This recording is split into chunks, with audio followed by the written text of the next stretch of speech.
오늘 우리에게 주신 하나님의 말씀은 신약성경 요한복음 14장 1절에서 6절까지의 말씀이 되겠습니다. 제가 가진 성경은 신약성경 171면에 기록되어 있습니다. 171면에 기록된 요한복음 14장 1절에서 6절까지의 말씀입니다. 이 기록된 계시의 말씀을 봉독하는 중에 살아계신 하나님의 음성을 모두 다 함께 들으실 수 있기를 바랍니다.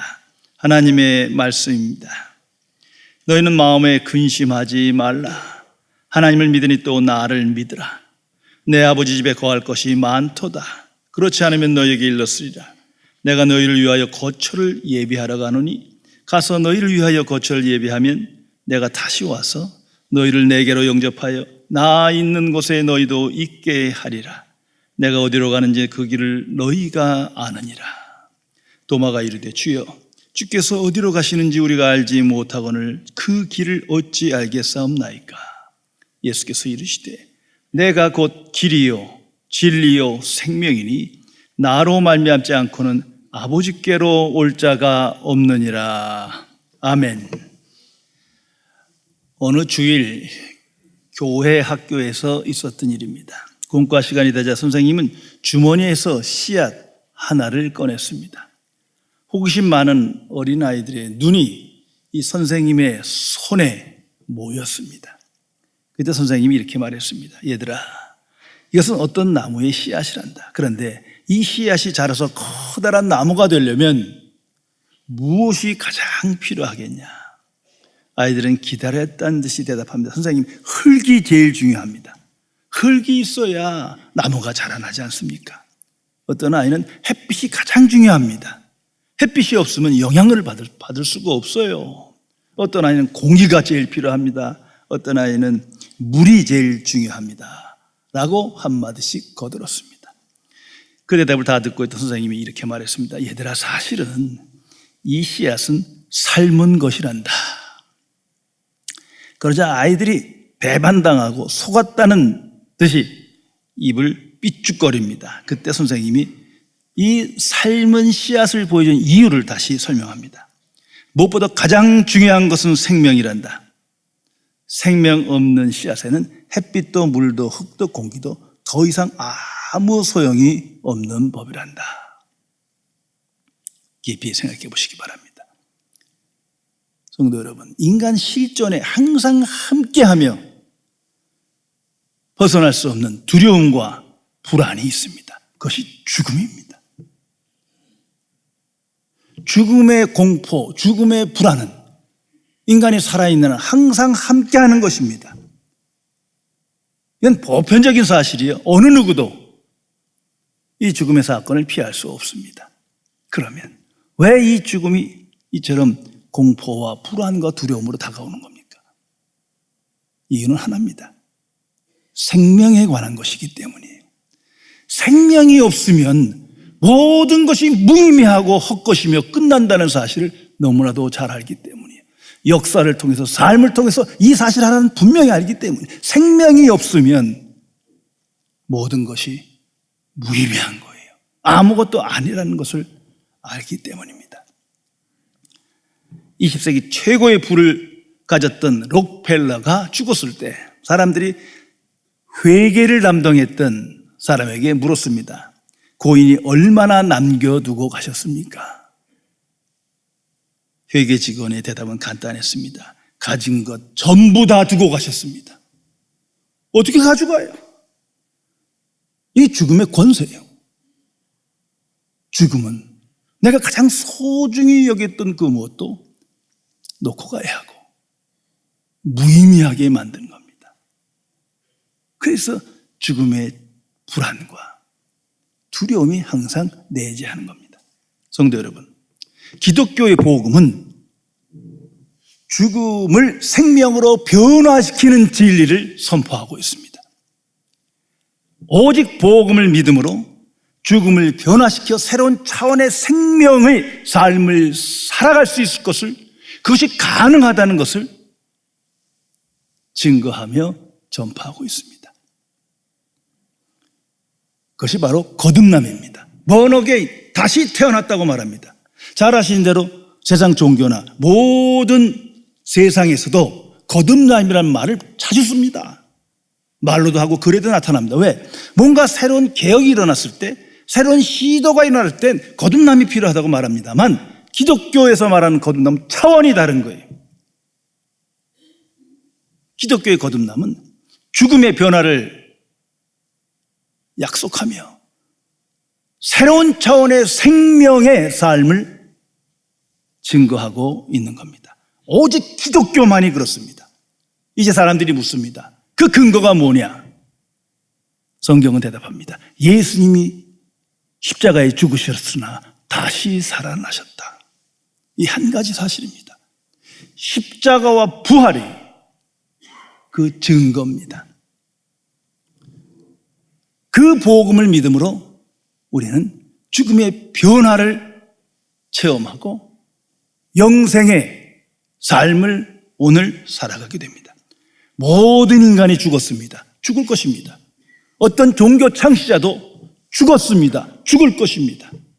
무덤뿐입니다. 그러나 예수님은 죽으셨으나 살아나셨습니다. 이 단 한 번의 계시적 사건, 그 안에 인류의 소망이 있는 겁니다. 죽음이 변화되어 새로운 생명의 차원의 삶이 약속되고 계시되는 것입니다. 자, 세상의 세계관과 가치관을 보세요. 죽음은 끝입니다.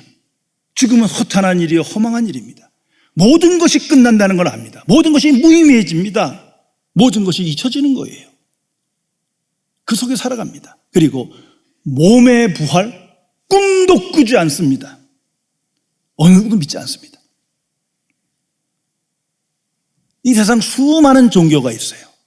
그 종교 모두가 내세를 말합니다만 영혼 불멸 하나뿐이에요. 몸의 부활, 신화적으로도 말할 수 없는 거예요. 어느 종교도 말하지 않습니다. 왜? 믿을 수 없는 것이기 때문이에요. 있을 수 없는 거예요. 불가능이기 때문이에요. 심지어 성경에 기록된 하나님의 백성이다, 선민이라 믿는 유대인조차도 그랬어요.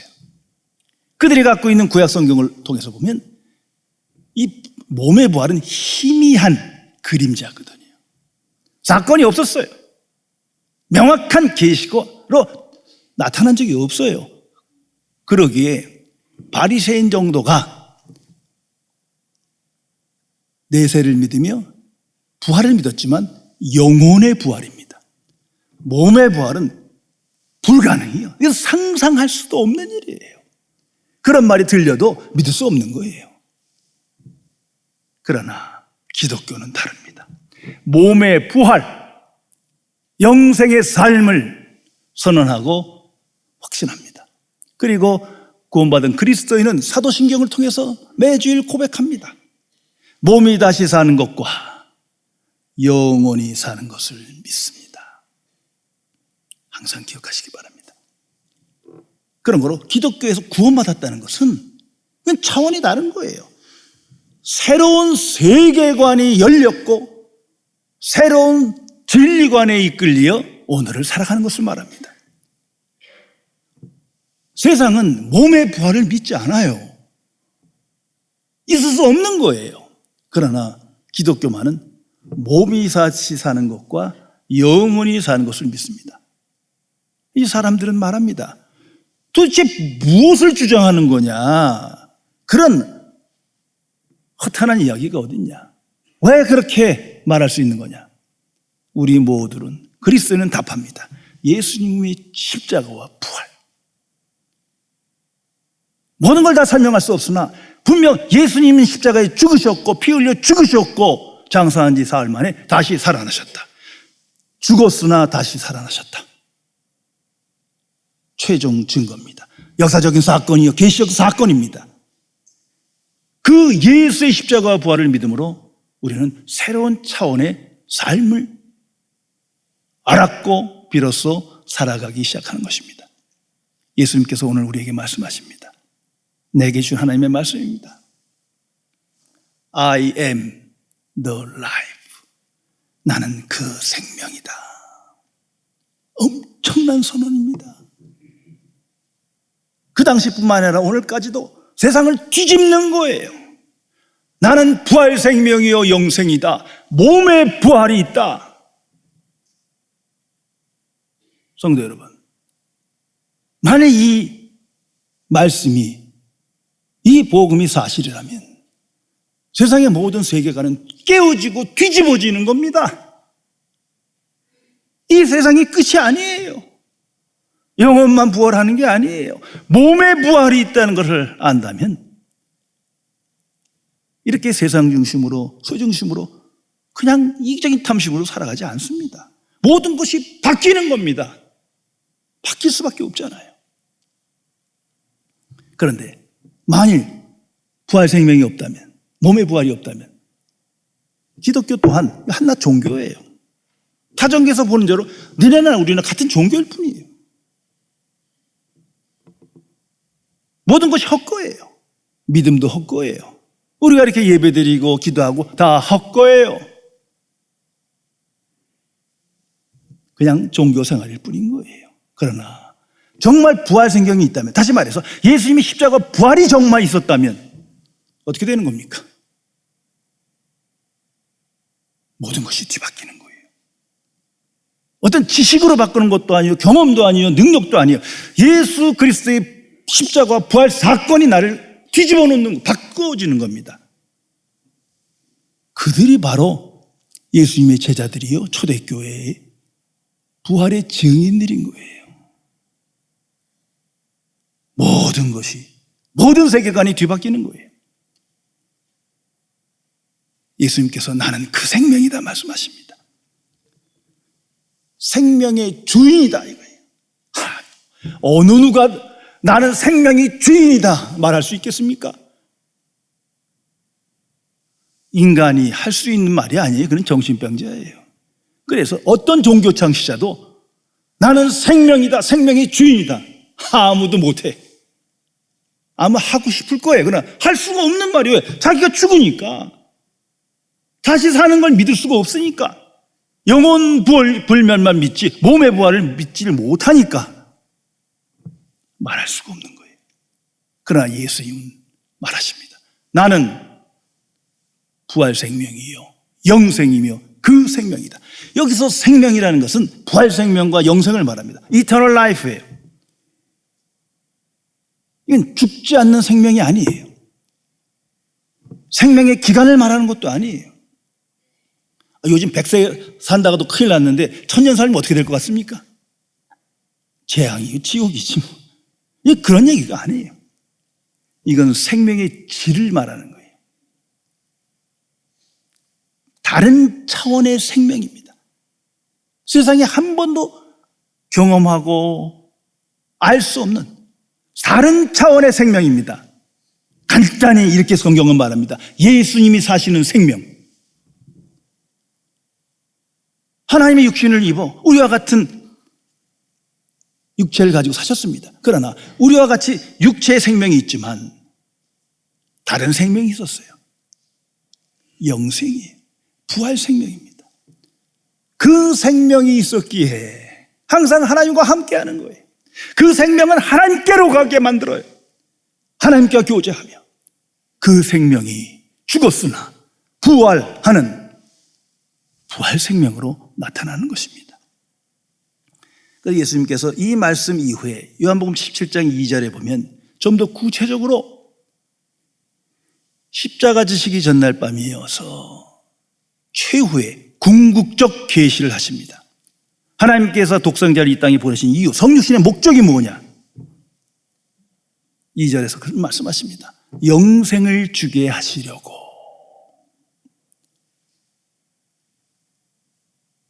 세상은 육신의 생명밖에 몰라요. 그러나 새로운 생명을 주게 하시려고, 부활 생명을 주게 하시려고, 이것이 기독교와 교회의 선포입니다.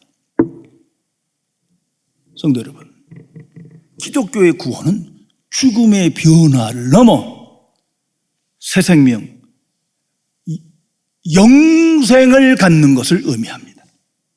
예수 믿는다는 것은 영생의 비밀을 알았고 영생을 확신하며 영생을 소유하며 영생으로 몸에 부활이 있을 것을 믿는 것입니다. 그렇지 못하다면 내 안에 영생이 없는 사람이에요. 깊이 생각해 보시기 바랍니다. 십자가의 복음을 오늘날 많은 사람들이 죄사함으로 그냥 국한하는 경우가 너무나 많습니다. 왜? 항상 죄를 지니까. 죄를 사해서 감사합니다. 감사합니다. 거기까지는 좋지만 죄사함은 시작이지 끝이 아니에요. 그 죄사함으로 말미암아 다 의롭다 여김을 받고 하나님의 자녀가 되고 천국 시민권을 갖고 천국에 들어가고 계속해서 하나님과 함께하고 많은 약속이 계시되어 있습니다. 그 궁극적 계시가 영생입니다. 영생을 주게 하시려고 예수님께서 십자가에 죽으셨으나 다시 사신 것입니다. 그 사건이 아니면 믿을 수 있겠습니까? 죽음에서 부활하지 않으면 아무리 예수님께서 영생을 말한들 누가 믿겠어요? 정신병자로 생각하겠죠. 그러나 죽으셨으나 다시 사셨어요. 성도 여러분, 영생이 내 안에 없다면 하나님과 함께 할 수 없습니다. 영생이 내 안에 없다면 하나님께로 나아갈 수 없습니다. 있다고 믿는 그건 심리학적 확신이요, 종교적 주장일 뿐이지 아니에요.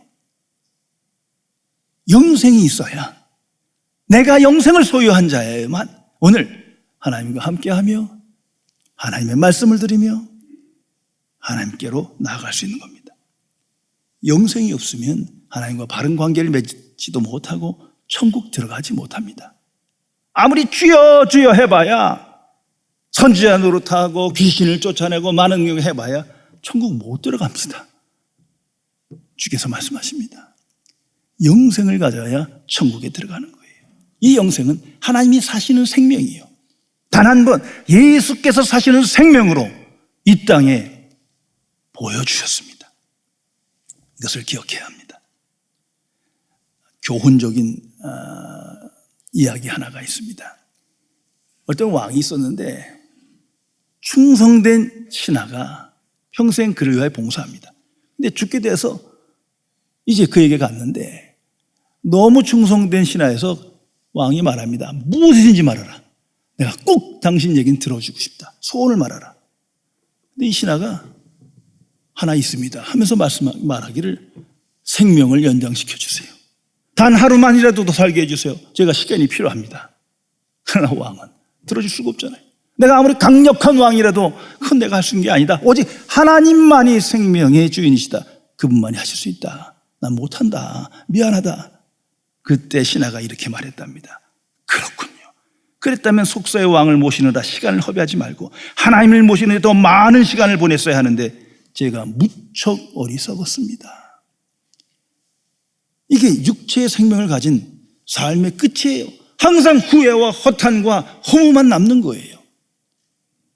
그러나 영생을 소유한 자의 삶은 차원이 다릅니다. 성도 여러분, 예수님이 영생의 증거입니다. 영생, 부활 생명, 이게 자꾸 추상적으로 느끼거든. 예수님께 집중하세요. 예수님이 최종 증거예요. 예수님의 십자가 부활이 영생의 실제 계시입니다. 우리 모두가 그리스도인은 예수님의 십자가와 부활을 믿습니다. 무엇을 생각하는 겁니까? 죽으셨으나 다시 사셨다. 무엇을 명확하게 우리에게 보여주신 겁니까? 영생이 있다. 부활 생명을 사건으로 나타난 겁니다. 역사상 단 한 번 있는 유일무이한 사건입니다. 이것이 하나님의 경륜이요, 하나님의 구원의 방식이요, 하나님의 계시입니다. 이제 인간은 응답해야 합니다. 예수의 십자가 부활 앞에 모든 인간은 이제 응답해야 합니다. 왜? 사건으로 역사 안에 나타냈기 때문이에요. 둘 중 하나입니다. 믿느냐 믿지 않느냐. Yes or no. 그렇지 않습니까? 거기에 이미 구원과 심판이 나타나는 거예요. 만일 예수님의 십자가 부활이 사실이라면, 영생이 있는 것이 사실이라면 어떻게 되는 겁니까? 믿는 자는, 확신하면 항상 놀라는 거예요. 경이로움이요, 경회뿐입니다. 저도 예수 믿은 지 오래됐어요.